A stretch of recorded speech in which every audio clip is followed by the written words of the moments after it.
កូនមេឪពុកពេលវេលាដែលកន្លងទៅនឹងជីវិតឪដែលបានកន្លងមកនេះជារយៈពេលយូរដែរហើយជីវិតឪបានឆ្លងកាត់រឿងរ៉ាវនៃជីវិតឆ្លងកាត់ព្យុះភ្លៀងនៃបញ្ហារាប់មិនអស់ឆ្លងកាត់សោកទុក្ខនិង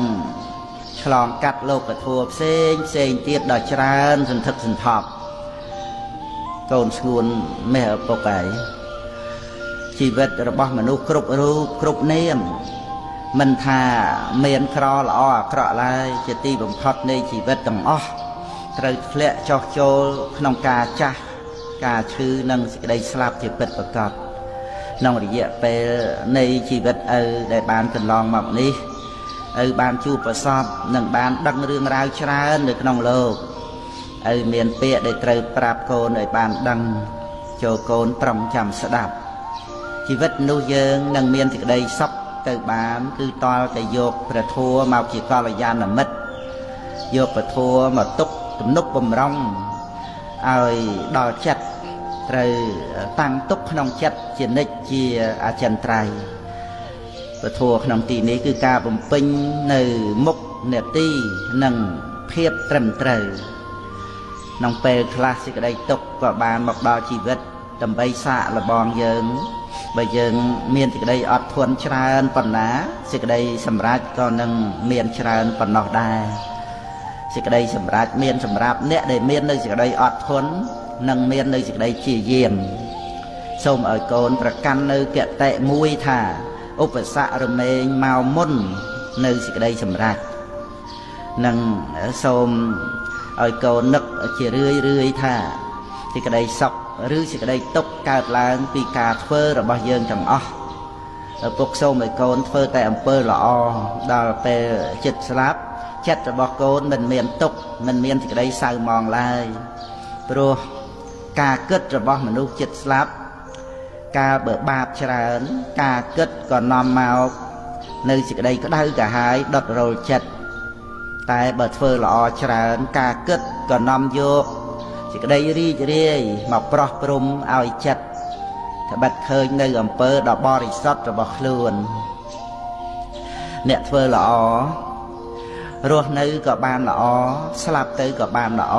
មិនមានអ្វីដែលត្រូវកង្វល់ឡើយដើម្បីបានសុខក្នុងជីវិតត្រូវតែមានមិត្តឲ្យបានល្អ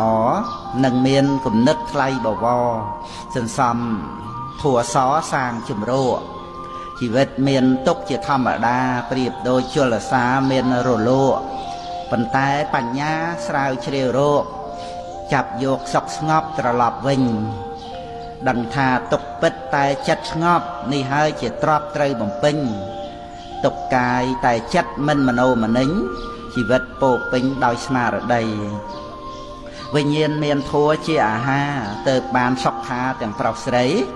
សុចរិតធัวសជាចំណីសេរីសួស្តីមានរាល់ឆ្នាំកូនមេឪពុកផ្កាឈើជាទីពេញចិត្តនៃសត្វឃ្មុំយ៉ាងណារបស់ស្អុយទាំងឡាយមានលាមកនិងសាកសពជាដើមក៏ជាទីពេញចិត្តនៃសត្វរុយយ៉ាងនោះដែរបើកូនស្រីសម្លាញ់របស់ឪពុកមានកាយកម្មល្អមានវាចាល្អនិងមានចិត្តល្អរមែងប្រៀបដូចជាផ្កាឈើតែបើកូនមានកាយកម្មមិនល្អវាចាមិនល្អនិងចិត្តមិនល្អទេកូនក៏ប្រៀបបាននឹងរបស់ដែលស្អុយដែរកូនស្រីមេឪពុកក៏បីជ្រើសរើសយកដោយខ្លួនឯងតើកូនត្រូវការឲ្យរុយវារោមឬក៏ត្រូវឲ្យឃ្មុំមកក្រេតបើកូនស្រីត្រូវការឲ្យឃ្មុំមកទុំក្រេបកូនត្រូវបប្រតិបត្តិខ្លួនឲ្យមានកាយកម្មល្អស្អាតវាចាល្អស្អាតនិងចិត្តល្អស្អាតពោលគឺកូនត្រូវជាមនុស្សមានសិលធម៌បើកូនស្រីប្រព្រឹត្តផ្ទុយពីល្អស្អាតកូនត្រូវបានជួបតែជាមួយនឹងរុយដែលនាំមកនៅសេចក្តីសៅហ្មងនិងសេចក្តីវិន័យដល់ខ្លួនកូនជាពិតប្រាកដឃ្មុំក្រេបផ្កាមិនធ្វើឲ្យខូចផ្កា មានតែនាំយកលំអងកេសរទៅធ្វើជាទឹកផ្អែមហើយខ្លួនឯងជាផ្កាសម្រេចបានជាផ្លែញ៉ាំងប្រយោជន៍ក្នុងលោកឲ្យបរិបូរណ៍នៅនឹងខ្លួនសត្វឃ្មុំមិនមានមេរោគមិនមានរបស់ស្មោករោគមានតែលំអងកេសរផ្កានេះជាឈ្មោះនៃមនុស្សល្អបើកូនជាមនុស្សផ្កាកូននឹងមានមនុស្សល្អមករកកូនញ៉ាំងប្រយោជន៍ឲ្យទូលំទូលាយយ៉ាងទៀតឃ្មុំជាឈ្មោះនៃសិរីសួស្តីឪសូមឲ្យពរដល់កូនស្រីសូមឲ្យកូនស្រីបានទៅជាមនុស្សល្អប្រៀបបីដូចជាផ្កាឈើសូមឲ្យកូនស្រីឪបានឆ្លងរួចពីក្តីសៅហ្មងកុំជាមនុស្សស្អុយឡើយ